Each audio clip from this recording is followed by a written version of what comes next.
Assalamualaikum warahmatullahi wabarakatuh dan selamat sejahtera kepada semua pelajar. Baik, pada hari ini kita akan teruskan pembelajaran kita dalam subjek geografi tingkatan 1, bab 9 iaitu pertempatan di Malaysia.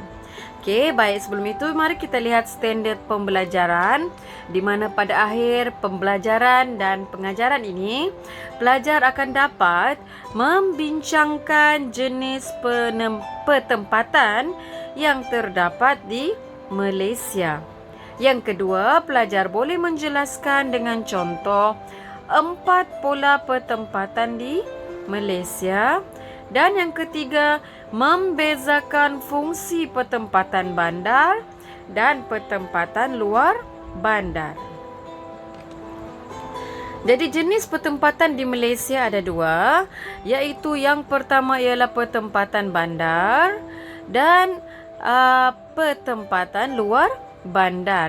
Jadi pertempatan bandar merujuk kepada kawasan yang mempunyai jumlah penduduk yang padat. Okey. Manakala pertempatan luar bandar ialah merujuk kepada kawasan yang mempunyai kepadatan penduduk yang rendah. Okey. Maknanya rendah sama ada dia sederhana ataupun dia jarang. Seperti mana yang telah kita pelajari dalam bab 8. Ada kawasan berpenduduk padat, kawasan berpenduduk sederhana dan kawasan berpenduduk jarang. Kita teruskan kepada ciri pertempatan di bandar terlebih dahulu. Baik, pertempatan di bandar jumlah penduduk melebihi 10,000 orang. Okey, dan bandar mempunyai kemudahan asas yang pelbagai.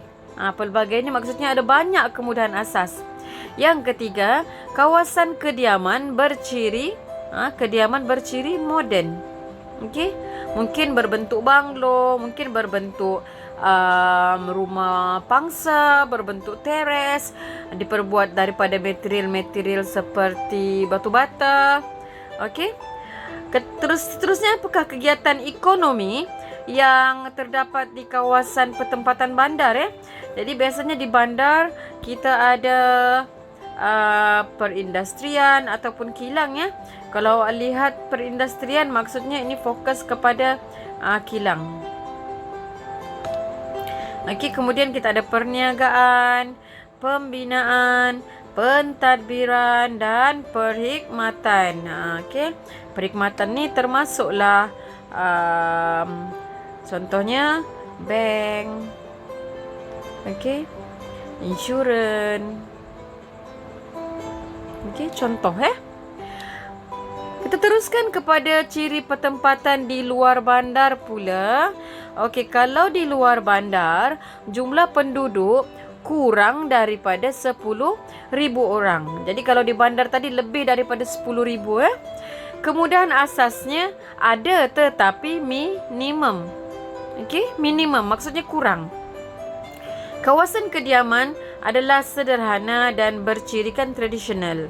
Jadi mungkin bangunan pertempatan ataupun rumah-rumah diperbuat daripada kayu dan tidak teratur seperti di kawasan bandar.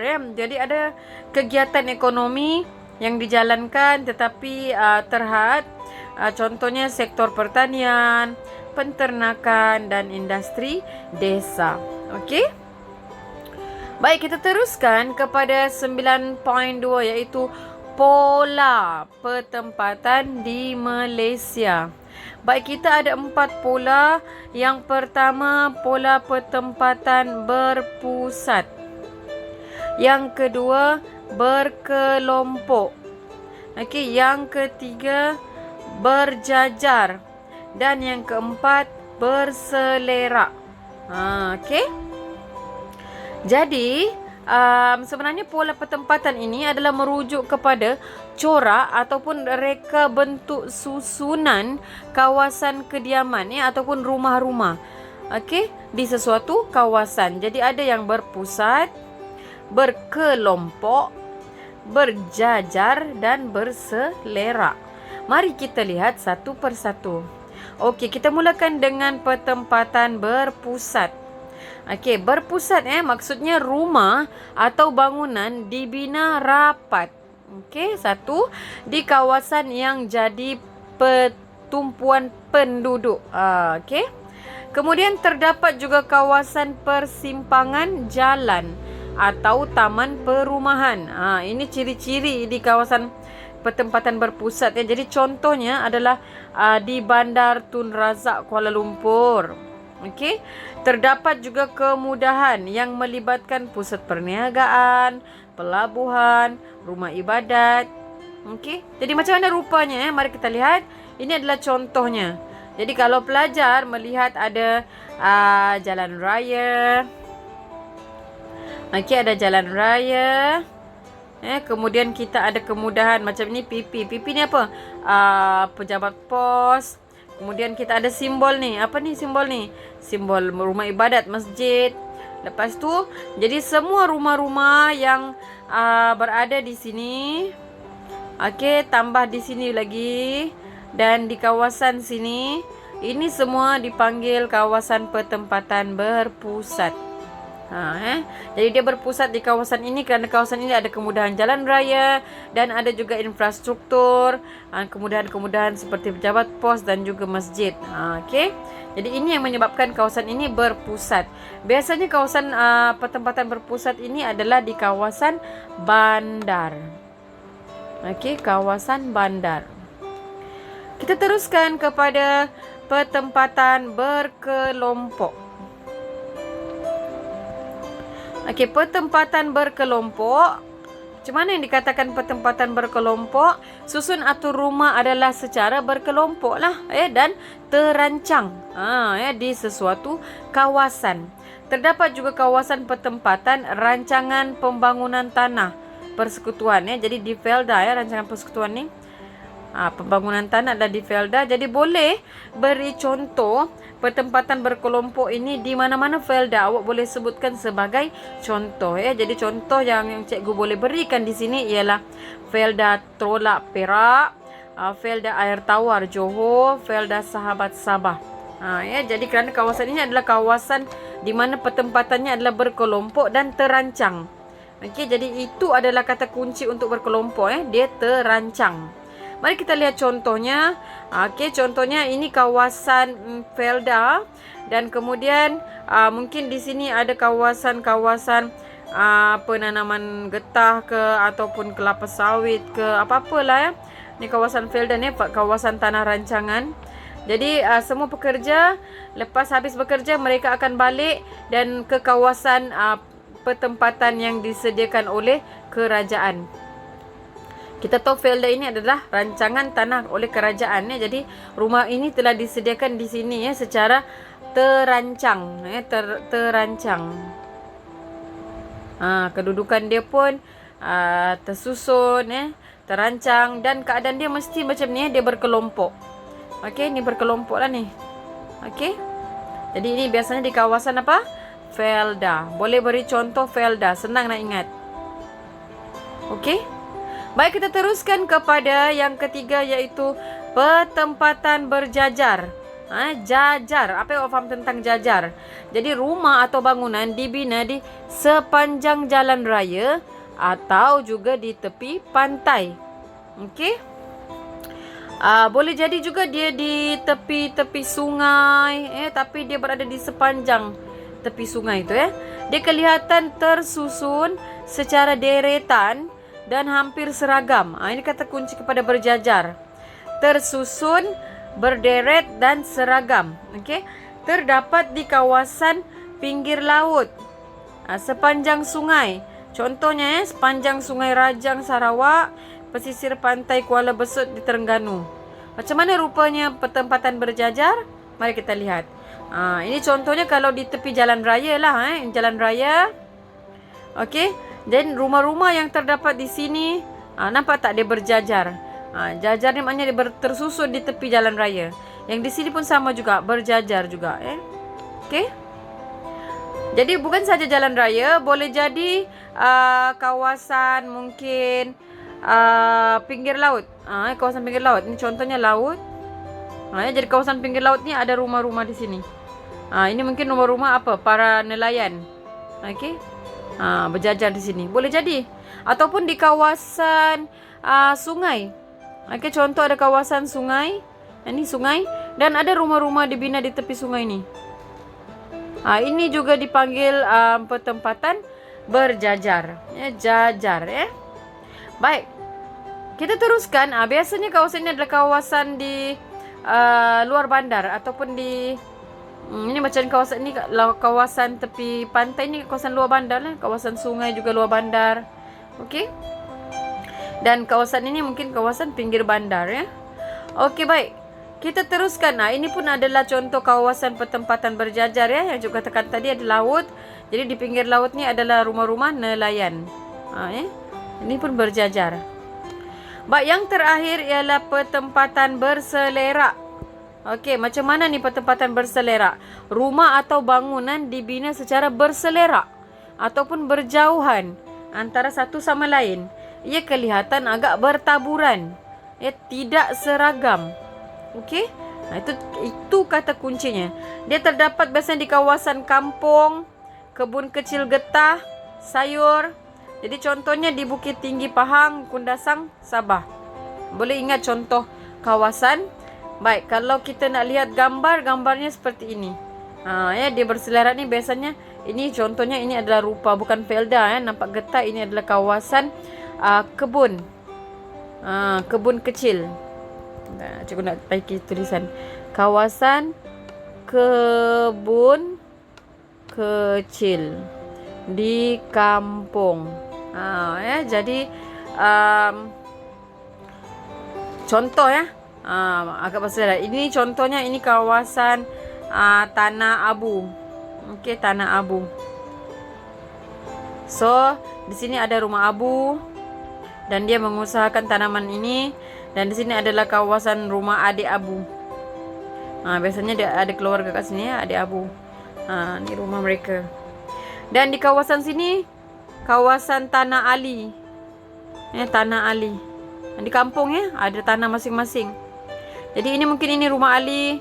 Ini rumah kepada abang Ali. Ini kampung Yang ini mungkin tanah orang lain pula. Ini tanah tanah Cik Kiah. Tanah Cik Kiah contohnya. Jadi ini rumah Cik Kiah. Okey. So masing-masing mengusahakan tanaman masing-masing dan membina rumah di kawasan tanah sendiri. Sebab itu kawasan ni adalah kawasan yang mempunyai pertempatan yang berselerak, agak berterabur ya, ikut suka hati sendirilah nak buat rumah dekat mana. Baik, kita teruskan kepada fungsi fungsi pertempatan bandar dan luar bandar. Okey. Fungsi pertempatan bandar dan luar bandar. Jadi kawasan pertempatan bandar dan luar bandar mempunyai fungsi-fungsi yang berbeza. Daripada segi 3 aspek, iaitu ekonomi, sosial dan juga kerajaan ataupun governance. Mari kita lihat fungsi bandar terlebih dahulu. Fungsi bandar terlebih dahulu, di mana kita ada yang pertama berfungsi sebagai bandar pelancongan. Bagi contoh Bandaraya Melaka. Ada bandar tapi kawasan pelancongan. Yang kedua, berfungsi sebagai bandar pelabuhan. Jadi boleh beri contoh Pelabuhan Kelang Selangor. Yang ketiga, berfungsi sebagai bandar teknologi maklumat. Ini boleh beri contoh Cyberjaya.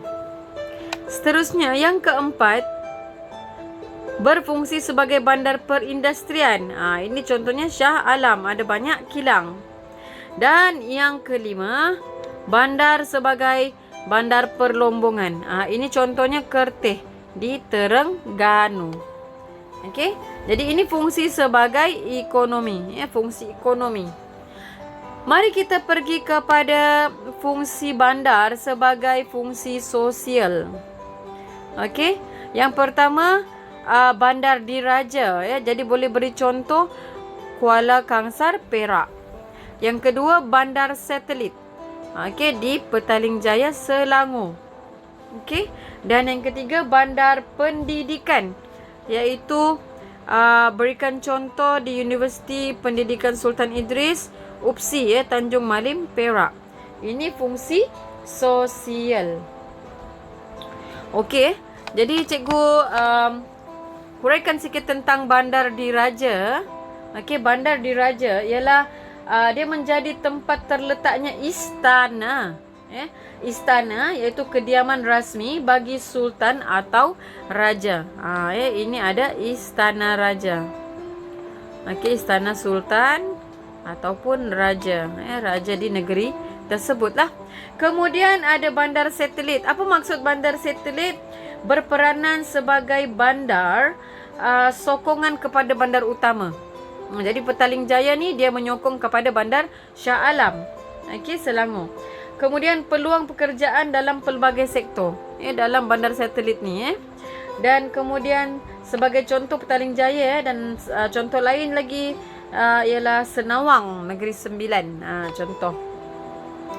Kalau bandar pendidikan ni biasanya terdapat institusi pendidikan tinggi. Jadi contoh yang tadi UPSI. Tadi telah diberi contoh UPSI. Okey. Wujud peluang pekerjaan kita tahu kalau universiti ni mesti ada pekerjaan seperti contohnya jadi pensyarah, kaki tangan di universiti. Okey. Baik. Seterusnya kita pergi kepada fungsi governance ataupun fungsi kerajaan. Bandar sebagai fungsi kerajaan. Okey, kita lihat yang pertama ialah bandar pertahanan. Contohnya Lumut Perak. Jadi bandar pertahanan ni ialah menempatkan pangkalan tentera. Dia ada pangkalan tentera. Pangkalan tentera. Okey. Dan berkembang sebagai kawasan pertempatan yang lebih besar. Jadi contohnya tadi Lumut Perak dan ada lagi Port Dickson Negeri Sembilan. Okey, seterusnya kita pergi kepada fungsi kerajaan. Seterusnya fungsi bandar dari segi fungsi kerajaan ialah bandar sempadan. Okey, bandar sempadan berfungsi sebagai pintu masuk pintu keluar masuk negara Jadi kegiatan pelancongan dan perdagangan rancak dijalankan. Contohnya Padang Besar di Perlis, Rantau Panjang di Kelantan. Okey. Dia pintu keluar masuk. Kita boleh katakan dia sebagai pintu keluar masuk Pintu keluar masuk ke negara. Okey. Baik, satu lagi ialah bandar pentadbiran, berfungsi sebagai ibu negeri, ibu negara ataupun pusat pentadbiran. Okey. Jadi biasanya menawarkan pelbagai bentuk perkhidmatan kepada penduduk. Pentadbiran ni melibatkan bangunan-bangunan kerajaan lah. Jadi contohnya adalah Kuantan Pahang, Kangar Perlis, Kota Kinabalu, Sabah. Semua ibu negeri boleh bertindak sebagai bandar pentadbiran. Apa-apa saja ibu negeri awak boleh beri contoh. Kuching Sarawak, okey, Kuantan Pahang. Baik, mari kita lihat pula kepada pertempatan luar bandar. Okey, yang pertama dari segi fungsi ekonomi. Okey, ekonomi. Biasanya di luar bandar adalah, kalau ekonomi dia adalah lebih kepada pertanian. Jadi ada penanaman getah, padi, kelapa, sawit dan sayur-sayuran. Okey. Kemudian ada juga ekonomi lain seperti penternakan, menternak lembu, kambing dan ikan air tawar. Dan industri desa juga dijalankan secara kecil-kecilan dan tak adalah kilang besar-besar. Biasanya industri desa ni dibuat di rumah sendiri Contohnya membuat kraft tangan, makanan macam keropok ataupun kerepek, kerepek pisang lah contoh Okey, dari segi fungsi sosial pula menawarkan kemudahan sosial seperti ada rumah ibadat macam kuil, masjid. Ada dia di luar bandar bergantung kepada penduduk yang tinggal di kawasan itu. Dan ada juga klinik kesihatan, perkhidmatan pos, bekalan air dan elektrik. Walaupun dia ada kemudahan sosial tetapi dia tidaklah seperti di bandar ya, kemudahan yang lagi banyak dan lebih baik ya.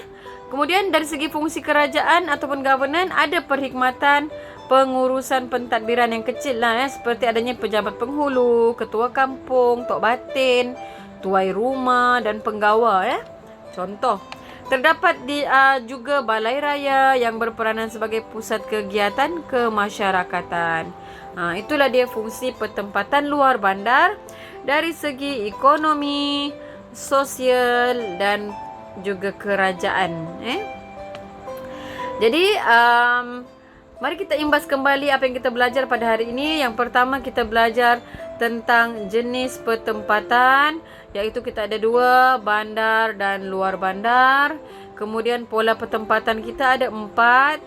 Ada 4-nya, iaitu berpusat, berkelompok, berjajar dan berselerak. Kemudian fungsi pertempatan pula, kita ada melihat fungsi pertempatan di bandar dan luar bandar dari segi 3 perkara ya. Kedua-duanya kita lihat dari segi ekonomi, kemudian kita lihat juga dari segi sosial dan juga dari segi governance. Okey. Baik, itu sahaja pembelajaran kita pada hari ini. Semoga bermanfaat kepada semua pelajar. Boleh siapkan nota dan juga latihan dalam buku modul. Sekian, terima kasih.